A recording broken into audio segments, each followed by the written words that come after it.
Hi, I'm Meta Spencer. Today we're going to meet two people who are both peace workers and who haven't met each other before. We're going to see what we have in common because this is a schmooze day, which means that I don't tell people what we're going to talk about and we never know. We kind of find out as we go along, as we discover what people are thinking about and what's on their minds. So my two guests today are Monica Wohlfeld and Father Bob Holmes. Monica is the German chair for peace studies and conflict prevention at the Mediterranean Academy of Diplomatic Studies in Malta. So welcome, Monica. And here in Toronto, but not in my house, is Father Bob Holmes, who is the coordinator for peace and justice at Basilian Fathers. And one of the ways I've heard of Bob Holmes for many years, and only had a chance to actually meet him online 6 months or 8 months ago when we did a conversation about his travels in the Middle East, because he normally, in ordinary years, when there's no pandemic, leads a group of people who go to Israel and Palestine and get acquainted with the issues and with the peacemakers working in that region. So he hasn't been able to go lately because of the pandemic, but he has been doing other things instead. So, hi, Bob Holmes. How are you? I'm fine, thank you. Monica, tell us a little bit about what you do nowadays, and then we'll give the floor to Bob Holmes. Thank you, Meta.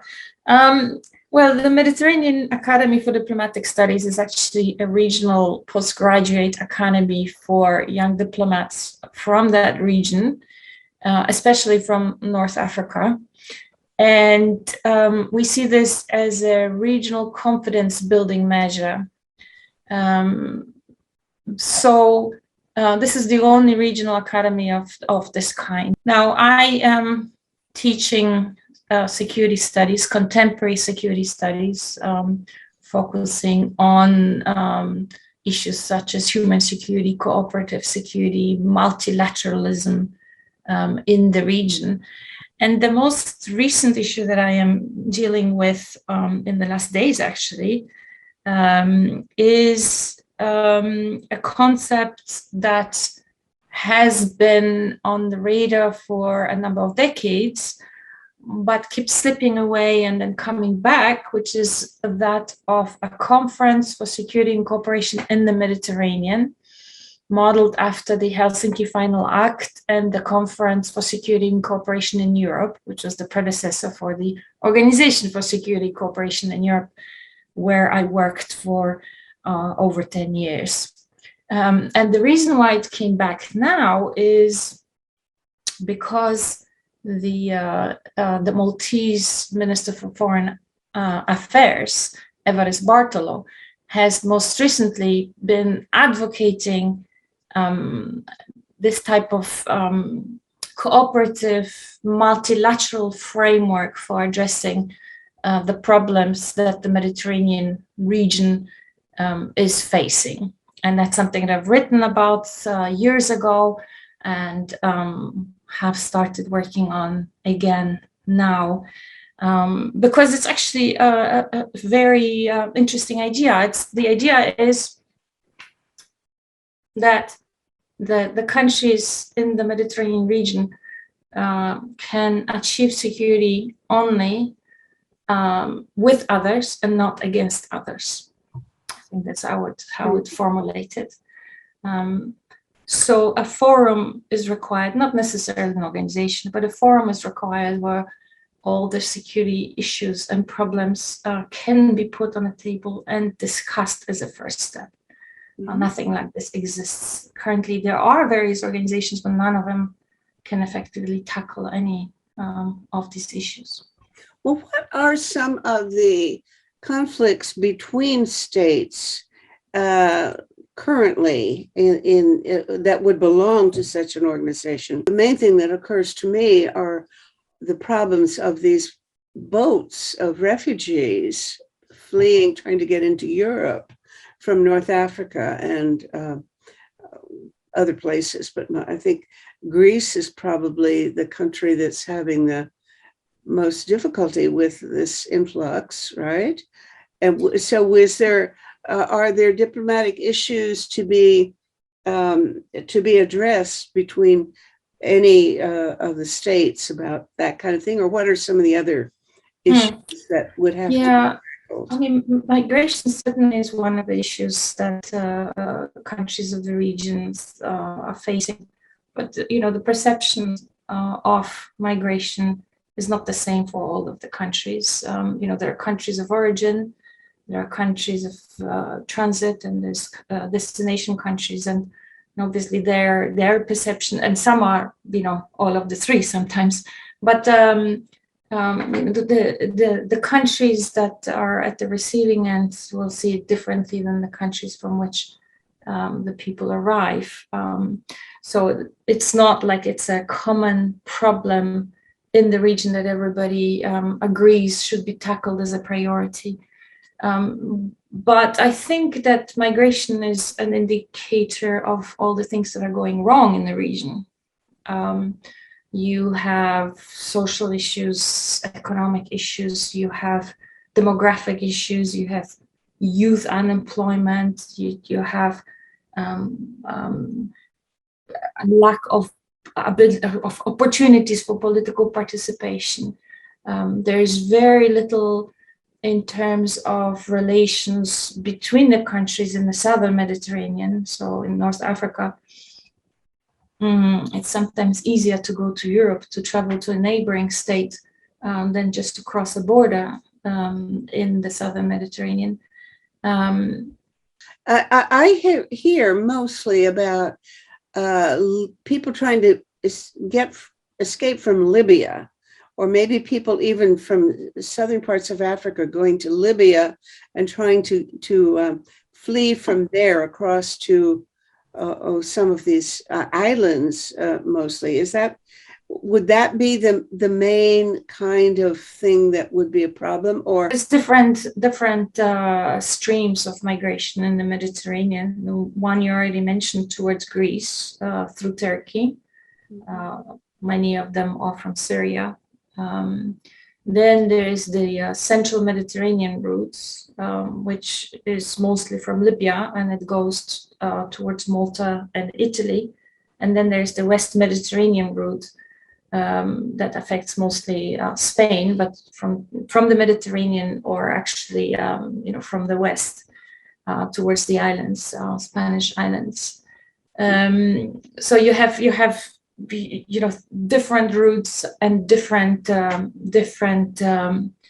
types of streams of people. Now, the one in Libya is obviously a lot in the news because of the thousands of people who perish in the Mediterranean Sea, but it's by no means the main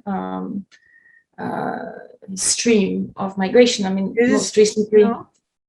I figured it was 80% of it, but that's not true. Huh? Well, I think just to explain a little bit, the majority of migrants who arrive in the European Union do not come with a rickety boat in the Mediterranean.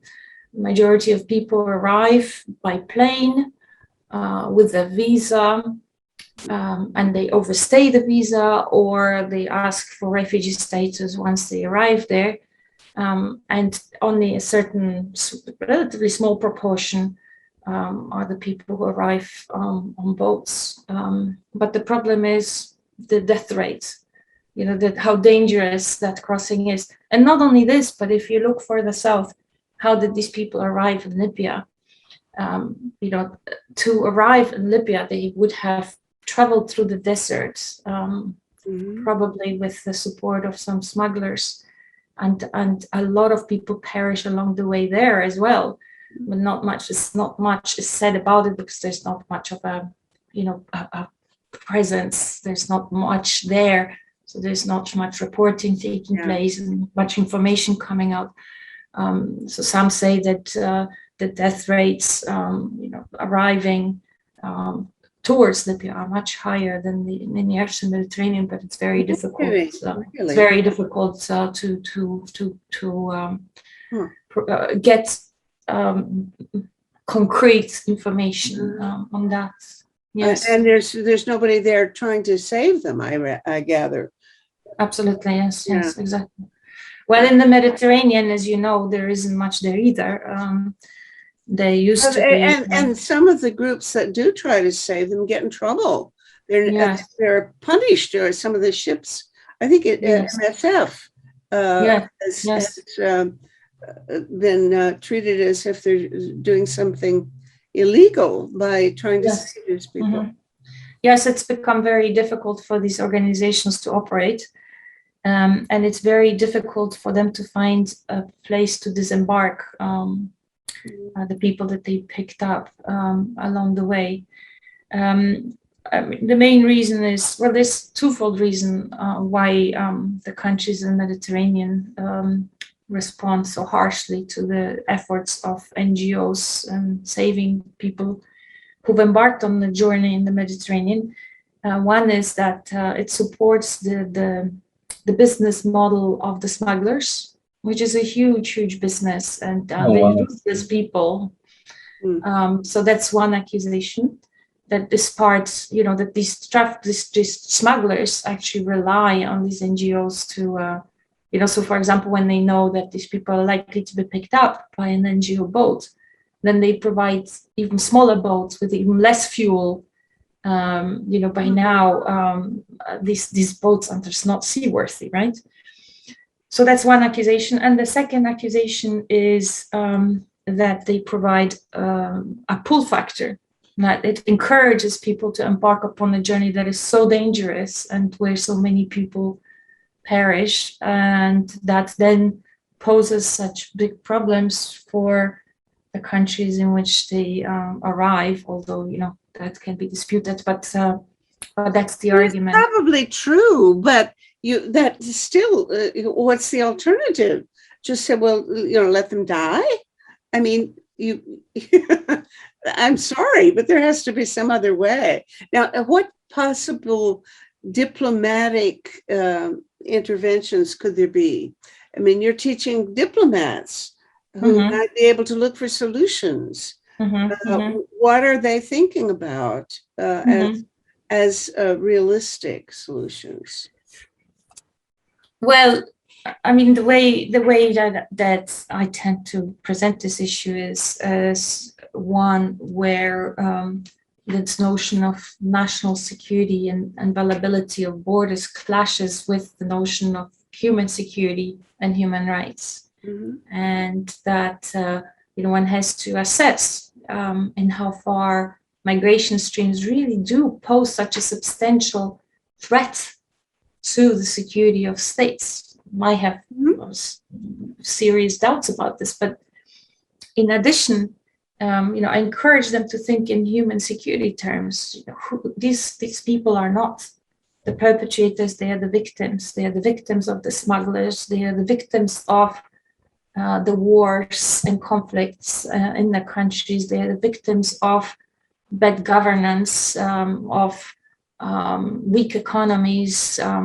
They're trying to reach safety.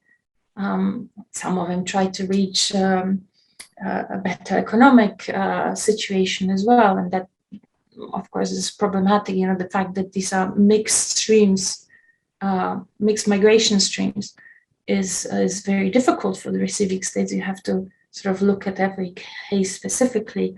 Wanting to have a better life is not a reason to receive refugee status, right? But to look at it from a human security perspective is actually really helpful when you think about the situation. Now, you may have read about what's happening on the Polish-Belarussian border most recently. Yes, and I was thinking I would ask you about that, but it's farther north and not in the Mediterranean, so I suppose definitely it's not in the Mediterranean, but it is a related issue. Somebody said that migration is like water flowing. You block it in one place, but it's going to come to another place. Then that it's it's impossible to stop migration flows. And there's, you know, it would be undesirable because it means We are closing down going the to border. face a multiplicity of these things as global warming gets worse. There's Yes, going to be, this is just a drop in the bucket yes. compared to the way it's going to be. Mhm. And it certainly would help if the procedures and standards and methods of handling these things were worked out before the real onslaught occurs. I mean, Yes. this should make it a way easier to solve it now, but you've got to anticipate it's going to be so much worse, probably within 10 years. Mhm. Well, that's actually quite interesting because this is what I read recently, and it resonated with me, and namely that you know, Poland has been very tough in dealing with that influx on across the border. Which I don't And like. You know, I see that and I think, well, they're acting as if it's just Belarus that's behaving badly. Well, you know, if you think that Belarus is not good, then let these people in. And they won't, you know, they feel virtuous in saying that it's all Belarus's problem. Well, I think it's everybody's problem. well, exactly. So the one of the commentaries is where is the outcry of the other countries of the EU? And in fact, most countries have specifically said that Poland is defending the EU's external border and that Poland needs assistance in this and so on. And so the interpretation, one of the interpretations I read is the reason why not more compassion is being shown to these people is because all of the governments are aware of the fact that climate change will have an effect on migration streams, and they want to be ready. And they want to be ready by building razor wire, what do you call them? Separations and walls along the external borders. And that's why there's no outcry. So it's sort of interesting.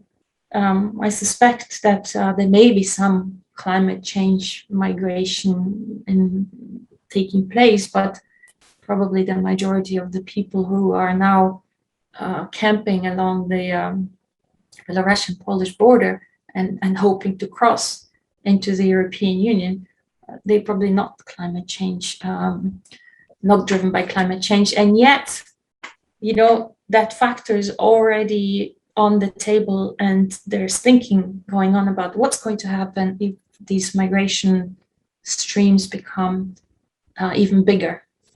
Well, it may be that, you know, take the form of economic refugees, which God knows Yes. there are plenty of those people who are fleeing because they can't make a living where they were born.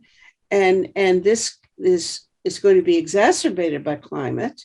But it'd be hard to sort people out and say, well, this one's a climate change refugee and this one's an economic refugee. Mm-hmm. Mm-hmm.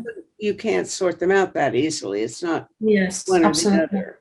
Absolutely. Well, I mean, there are those that are very obviously climate change refugees. There are islands that are going to be underwater very soon, and you know, these countries are looking as to where to move their entire populations. But there will be those. I've not heard of any effort to try to plan ahead where you're going to put these people, because you know they're going to come, and you know it's going to be a catastrophe.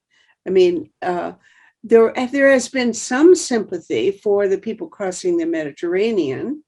You see, you know, pictures of dead toddlers washed up on the beach, and that evokes, wrings your heart.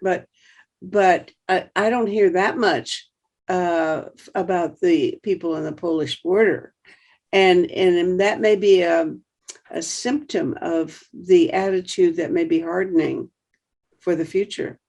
Mm-hmm.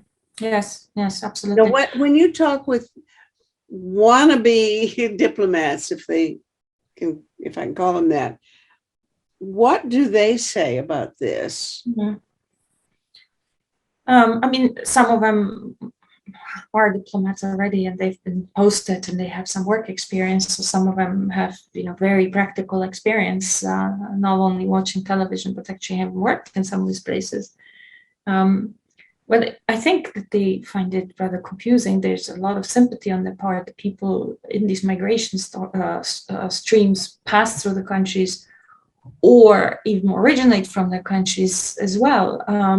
And at the same time, they are,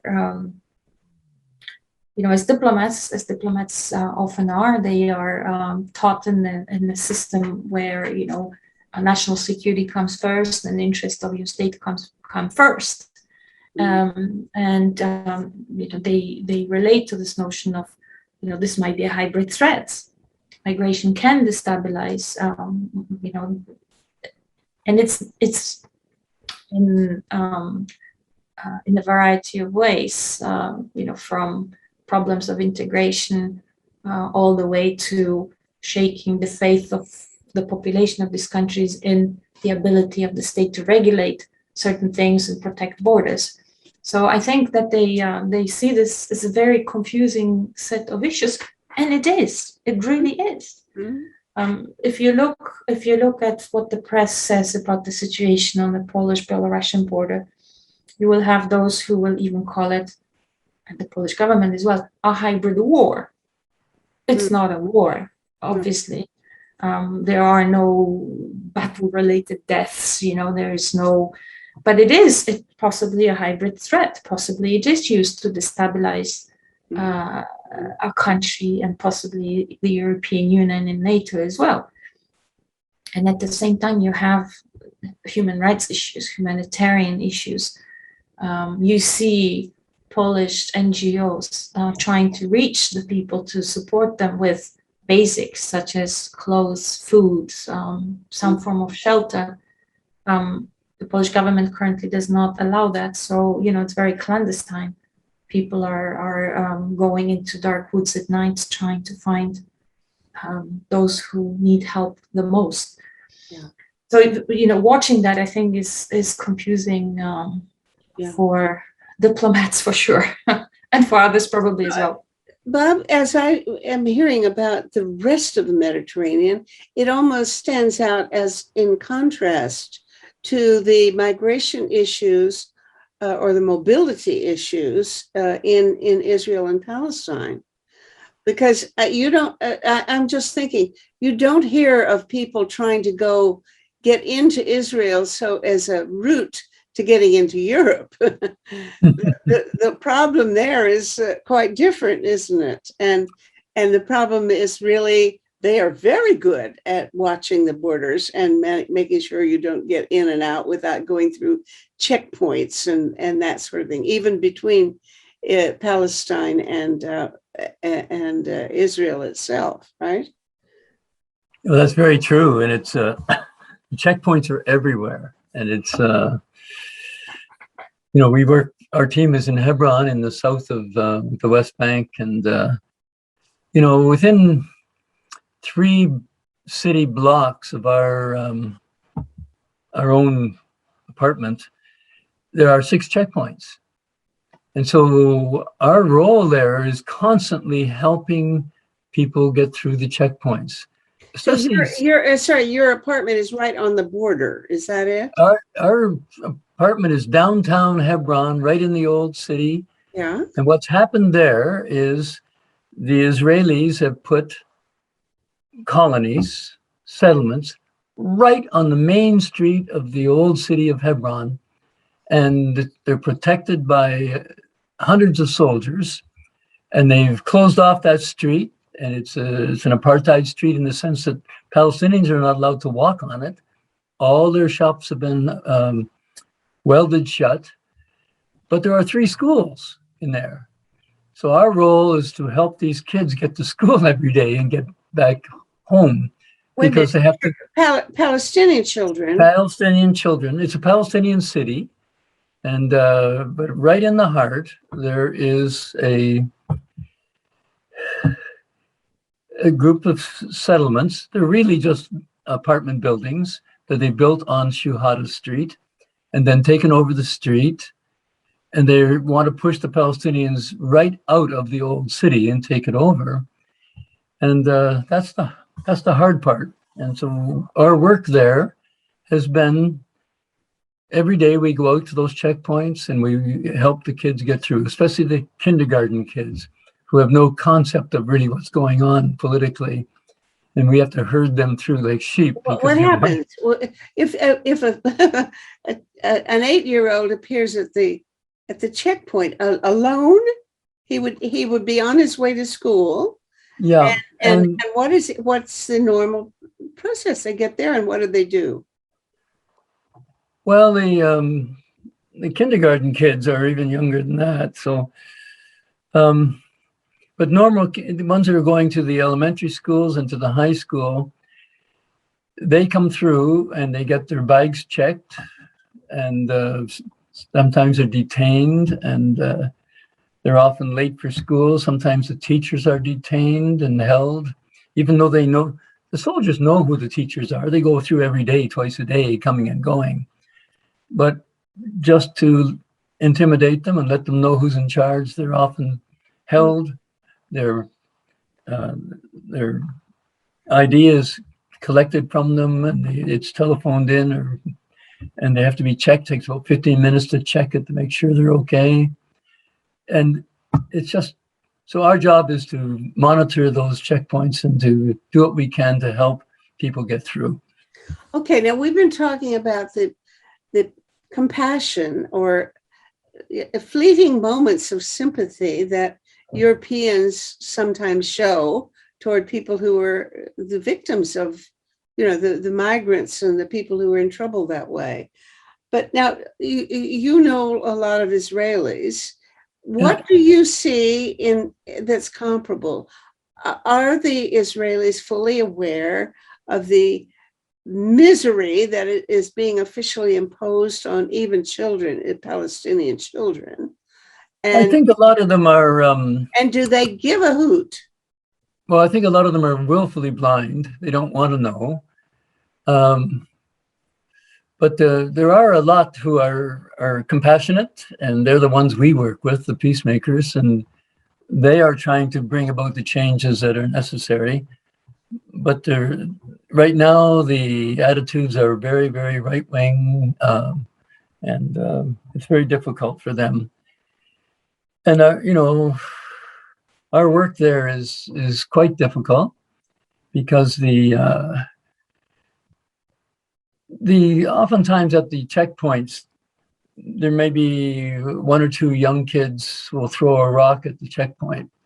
They can't hurt anybody because everybody's well protected there, but the soldiers feel they have to retaliate, and so out comes the tear gas. Mm-hmm. And so the whole neighborhood gets tear gassed, and our job of getting those kids through the checkpoints becomes much more difficult. And then they go out and they try to stop that sort of thing happening. They go out and try to catch the person who did it. They don't know exactly who it is, so they grab any young child and take him to the police station. And he's accused of throwing rocks, whether he did or not. They don't really care. They just want to intimidate, and they'll call the parents, and the parents will have to come up and pay a fine to get their child out of that. So that goes on, sometimes 3 times a week at any given checkpoint. And so we're there breathing a lot of tear gas and trying to get these kids through. But, there's that. And then there's another situation where they come in at night, the Israeli soldiers looking for usually youth who may have thrown a rock or something, and they'll arrest a young child, usually in the middle of the night, and he'll be taken to prison, and they'll charge him with usually rock throwing, and then they'll say, okay, if you accept the charge, we'll reduce your time. And if they actually go to court and have a trial, it's a different system than the Israelis have. The Israelis have their own courts, but these are military courts, and they have a 99.8% conviction rate. So you know you're going to get a long sentence. So even the lawyers, Palestinian lawyers, will say, plead guilty and get out with, a month in prison instead of 8 months, that sort of thing. So that goes on a lot. So we work with a lot with those lawyers that are working with them. They're doing a lot of really good work. And we work with a lot of Israelis who are working also in the courts to try to bring about changes, especially the What demolition. percentage of the Israelis, I guess you don't know the answer, but maybe somebody has done surveys. What percentage of the Israeli population, or the Jewish part of the Israeli population, would you say feels any remorse or ambivalence at least about this injustice? I have no way of knowing the numbers, but it's small. If How it was about 10%, I'd be surprised. people who have been in the military? I've just had conversations about for example, the suicide rate of veterans who've returned from working in Afghanistan or some of the other wars in Asia, Vietnam War, for example. And apparently, I read someplace that the suicide rate is there are 8 times as many veterans have committed suicide as were killed in the wars. Wow. And that people doing studies of suicide among veterans say that to some extent, and they don't want to tell you how many, it is because of moral guilt. Now, I think it's trauma. That is certainly a trauma for sure. But if that has that kind of post-traumatic effect on people who've just been doing what they've been told to do as soldiers, what is the effect on Israeli soldiers who are doing these mean things to the children and the teachers and so on? Well, I'll tell you one thing that happened. There's a wonderful soldier that I know quite well, and he was a soldier in Hebron while I was there, and he was just heartbroken with what they were told to do, and he refused to do it, and they, punished him, whatever. But he went in after that and formed a group of soldiers who they call it oh my goodness, Speaking Truth. What's their name? Anyway, he's got quite a few soldiers now, about 700 Israeli soldiers. Most of them now have finished their service, and you have to remain a member of the Israeli army until you're 50. So they're still soldiers, but now they are refusing to serve, even though they have to serve 1 month every year. And they're called Breaking the Silence. That's the name. I knew it would come sooner or later. And they're really good. They bring Israelis especially to downtown Hebron and walk them up Shuhada Street and describe what's going on. And it's really interesting because they're all veteran soldiers, and the soldiers who are protecting Shuhada Street are caught. They don't know what to do with them coming through with their tours. So, but they're doing great work, and they're working with the young people in the schools.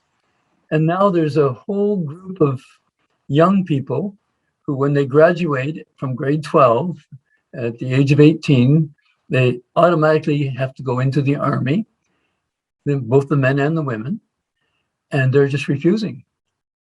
Oh, and these insignificant numbers are refusing, or I don't know if it's a huge number, but there's always maybe a dozen or so each year, maybe more. I don't know the numbers, but then they're sent to prison, Mm-hmm.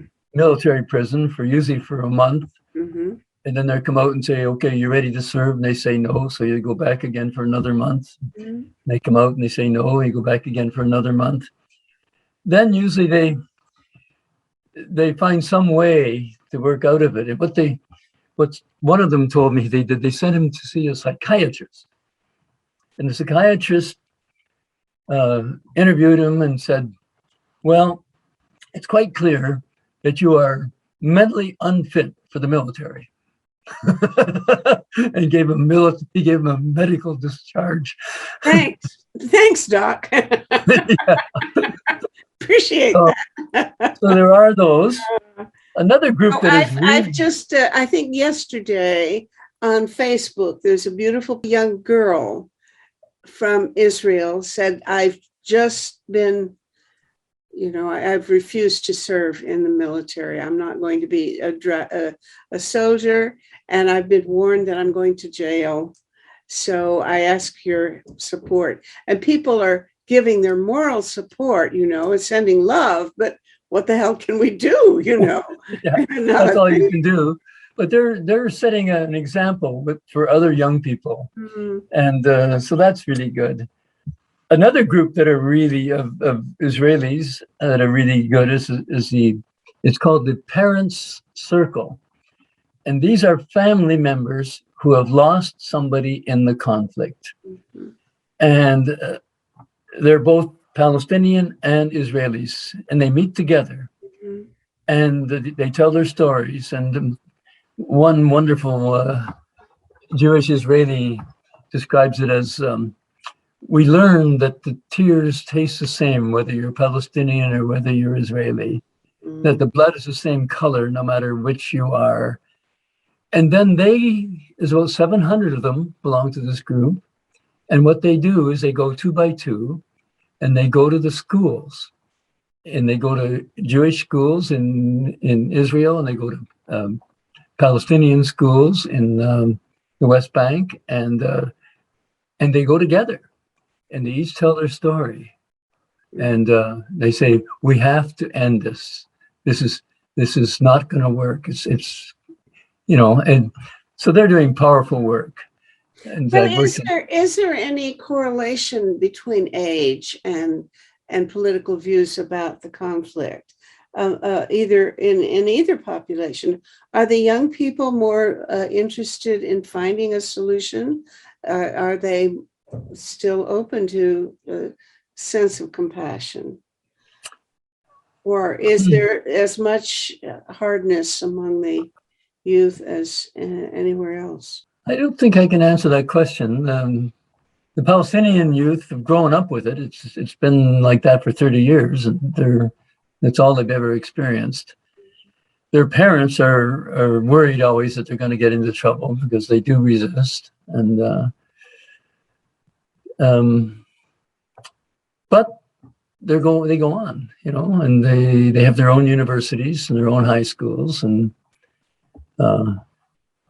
our landlord has 3 daughters, and all of them have got university degrees, but the only jobs they can get are teaching. So they're all teachers, and they'd love to be able to travel and go places and get more opportunities, but that's not allowed.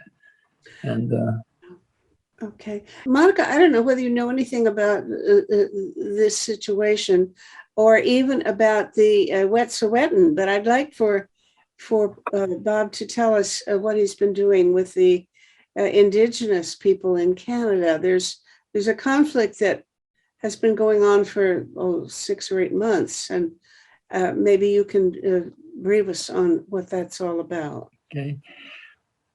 Well, the Wet'suwet'en are a indigenous tribe on the coast of BC. Their territory is quite large, and they've never ceded their territory. They've never made a treaty with Canada. So they've never given up their territory to the Canadian colonists coming in. But Canada has just gone right ahead and done all kinds of things. So what's happening right now is they're trying to put a pipeline right through their territory to take gas from the fracking in northern BC out to the coast so they can ship it off to China. And they have a problem with that for many reasons. Number one, it could pollute if you get a break in that line, especially in the rivers. And so they put a blockade right where they were going to build a tunnel under the river, and it's the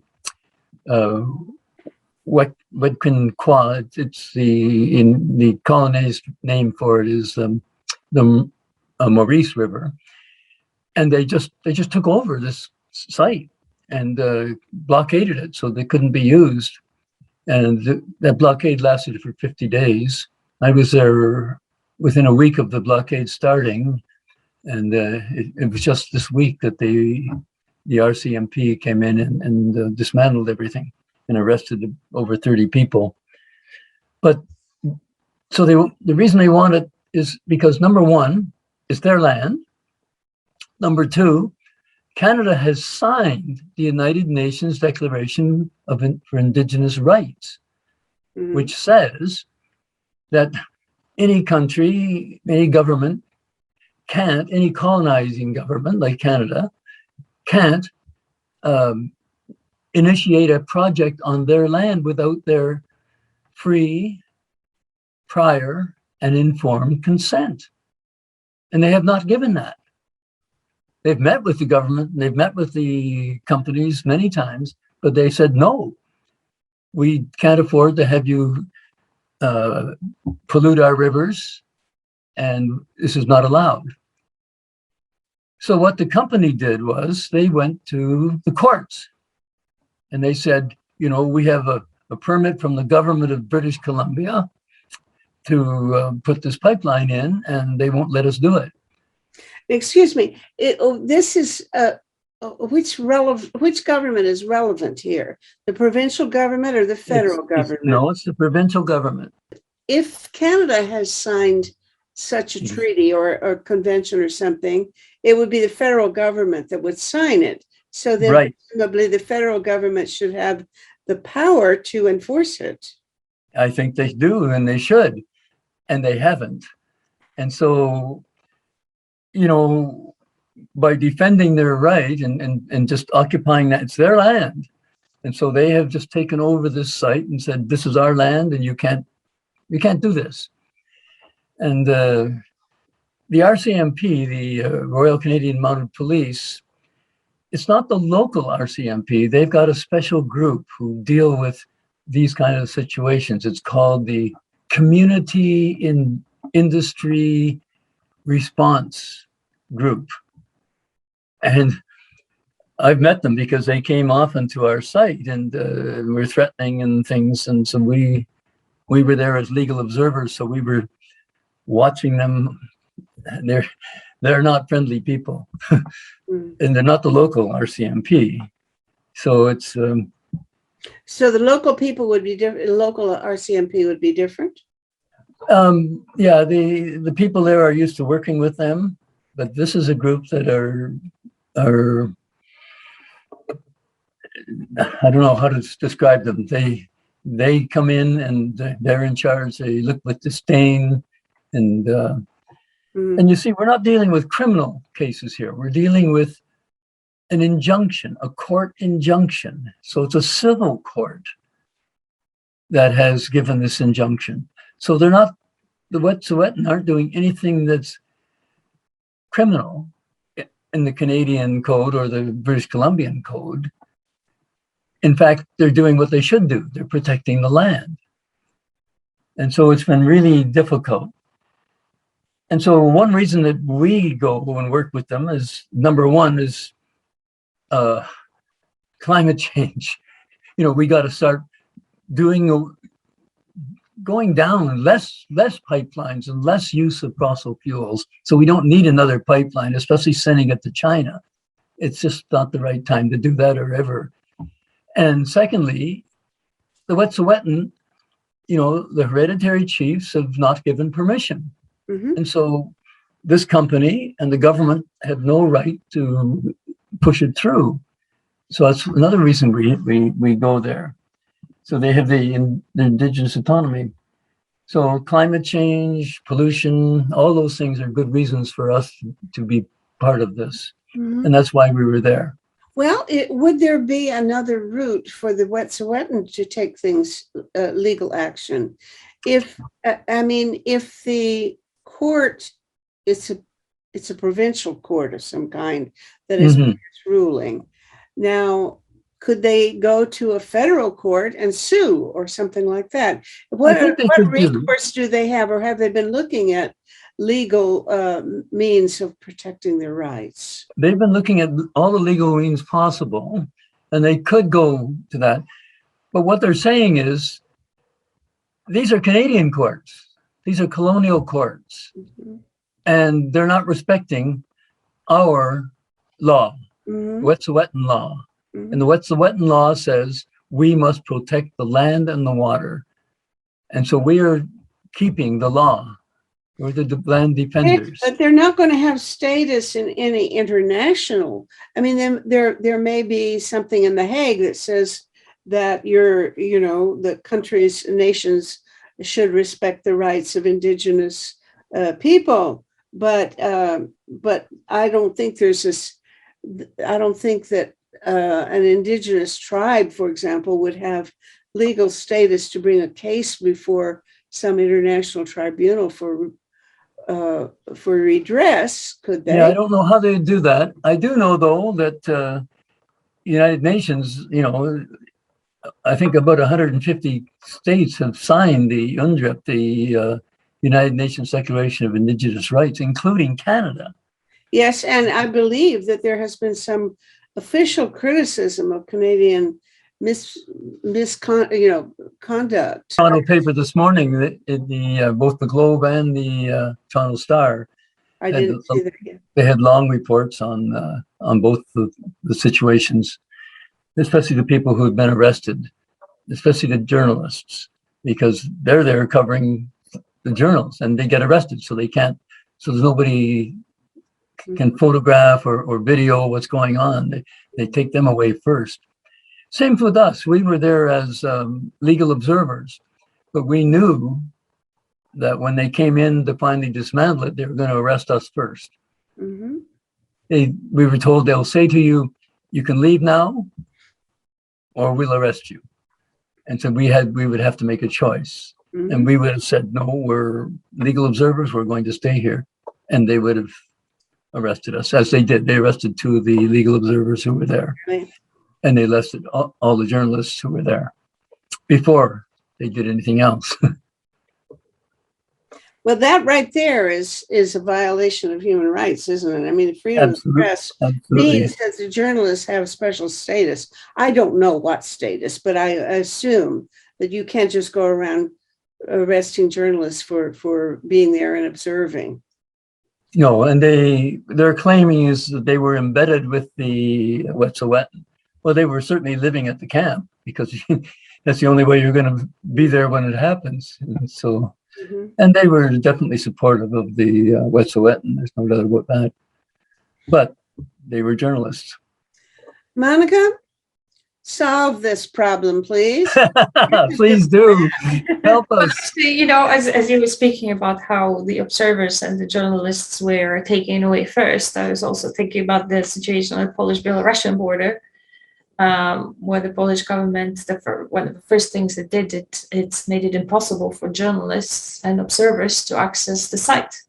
The Belarusian side learned quickly from that, and that's most recently they did give access to, push their version of events. The Polish side has not relented, so there's no presence. There are people that are dying, but there's nobody there to have first-hand accounts of it, except for the NGOs that are clandestinely entering the area. But I think there's a common theme there. If you're going to be doing something like this, you don't want anybody watching. Right. Exactly. Well, it's obvious to me that our institutions are simply not adequate to preserve justice when it comes to cases and situations of this kind. I mean, Bob has given us stories from Israel and Palestine, and now from British Columbia. And I mean, if we, spoke to any of his colleagues or some of your students, they could give us more stories about other parts of the world where the rights of people are not being protected by the governments and the courts and the institutions that are supposed to be defending them. So we've got a problem. Our democracies are not good enough. And I think that's where we got to start thinking. We've got to do some overhauling of the institutions that are supposed to be defending people.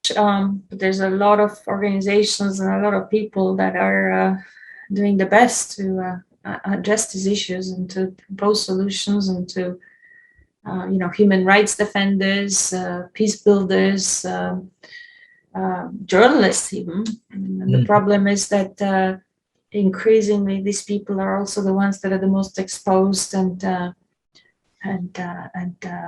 taking huge risks in order to carry out their work. And that's a massive problem. The number of journalists that are killed, the number of human rights defenders that are killed. Social media is rife with abuse towards people who try to make a difference.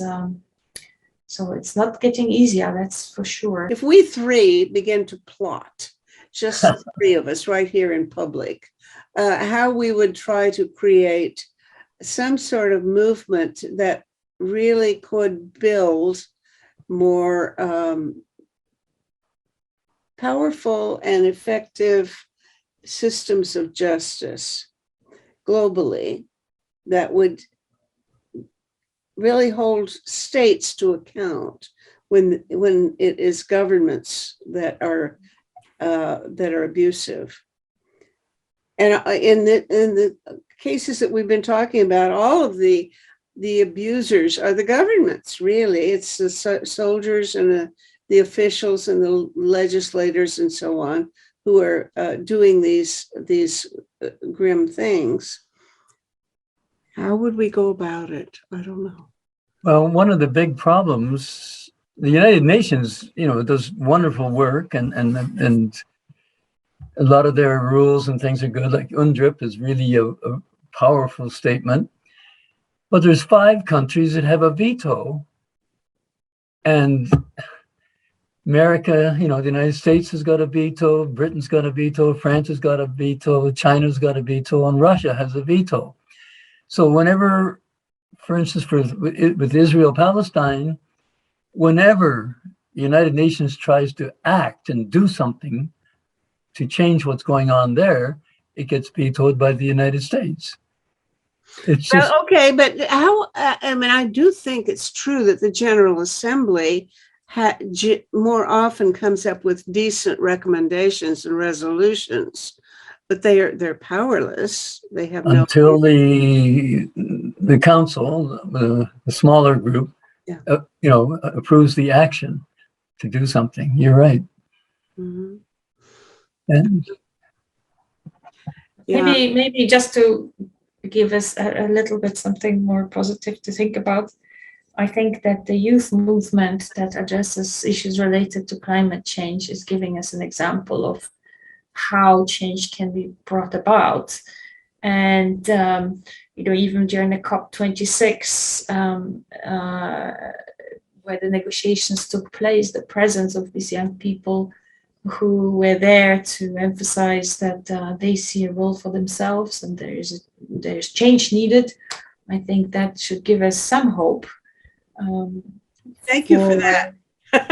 For the future. So I wanted to say this as a positive way of looking at these issues. Well, I agree with you too, because we have a camp here in Ontario with we call it the Camp Micah, and it's a leadership for peace and justice. And the young people who come out of that camp are gung ho, and it's exciting. We just had a meeting last week, planned the staff meeting We haven't been able to run it for 2 summers because of COVID, but now we're getting started. And I don't know if you've heard of the Blue Scarf movement coming out of Afghanistan, the Afghan peace volunteers. I went to visit them one time about 2 years ago and spent a week with them in Kabul. They're fantastic. There were about 100 of them, men and women, young. A lot of them were in college students, and they just said, enough war. We're done with this. Enough global warming. We've got to stop what we're doing, destroying the earth. Enough inequality between men and women and all the various tribes and religions. And we've got to stop all of that. And they started wearing blue scarves, and that movement has spread across the whole world. They're trying to get 1 million young people walking with blue scarves. So we all have blue scarves here now, and we have I want a blue scarf. we have a blue scarf movement, and we have a peace walk in September, and we have a Earth Day walk in May, and then we do workshops and things on peacemaking. So those are peaceful. Now I got to tell you one more thing, and this is not happy news. No. Since the Taliban has taken over in Kabul, they are all on the run. Oh. The Taliban they don't want women going to school, and so we're right now a group of us here in Toronto and a group in the United States and Ecuador and other countries are trying to find some way to get them asylum. And so we're working hard because the young man that I'm working especially with, he was a teacher, and he opened a school for young women to prepare them for the entrance exams in the university. And once the Taliban took over, they came right to his school, closed it down, put out a summons for him, and he had to start hiding house to house to house. He finally got down to Kandahar and then slipped over the border into Pakistan. But even in Pakistan, there's a lot of Taliban, so he's in danger. So would you do me a favor? Write about this and appeal for support for the blue scarf, whatever you can do. And post it on our website. Because, on your website? Yes, to savetheworld.ca under civil society. You can talk about that's where we have a discussion of what needs to be done for NGOs and other non-governmental civil society groups. And you may be able to mobilize some response there, because I would love to help support that movement. And we're going to be asking for people to donate to help, because in order to bring a refugee in, you have to have 5 people with a certain amount of money before the government will even think about it. So we're working with, we've been meeting with MPs, we've been meeting with people who've done this work before, brought other refugees in, and in the States, they've already brought some over. I think we've got 2 already in Canada. And so we're trying to do the best we can, because these are real peacemakers and they're fantastic. But right now their lives are up for, and they've never lived without war. Like, it's been 40 years of war there. So they've never experienced living without war. So thank you so much, both of you. It's time for us to say goodbye, but this has been extremely stimulating, and it's given me some good ideas for what we need to do next. So thank you both. Thank you, Meta. Thank you, Bob.